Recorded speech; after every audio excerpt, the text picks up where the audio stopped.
आज चाहिँ स्कुलबाट बहिनीले आएर अचानक मलाई एउटा क्वेसन सोध्यो। के क्वेसन सोध्यो भन्दाखेरि, दिदी एउटा यस्तो जिल्लाको नाम भन्, त्यो जिल्लाको बिचको वर्ड हटायो भने अर्को जिल्लाको नाम भन्छ।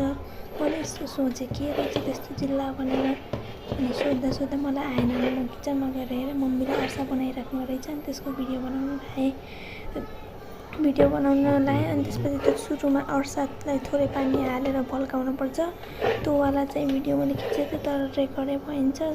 अनि त्यसपछि त्यसमा त्यसलाई भल्काउने त्यो भेली र पानीकोलाई भल्काइसकेपछि त्यसमा त्यो चामलको पिठो हाल्ने। चामलको पिठो हालिसकेपछि त्यसलाई राम्रोसँग फेटिसकेपछि त्यसलाई एकछिन पकाइसकेपछि त्यो आटा जस्तै हुन्छ कि मुसेको पिठो जस्तो हुन्छ। अनि त्यसलाई राख्ने। अनि त्यसपछि त्यसलाई गोलो बनाएर अनि त्यो प्लास्टिक माथि त्यो हातले थ्याप पारेर त्यसलाई गोलो सेप दिने। सेप दिइसकेपछि त्यसलाई तेलमा तार्ने। त्यसको एन्सर चाहिँ बाजुरा हो है।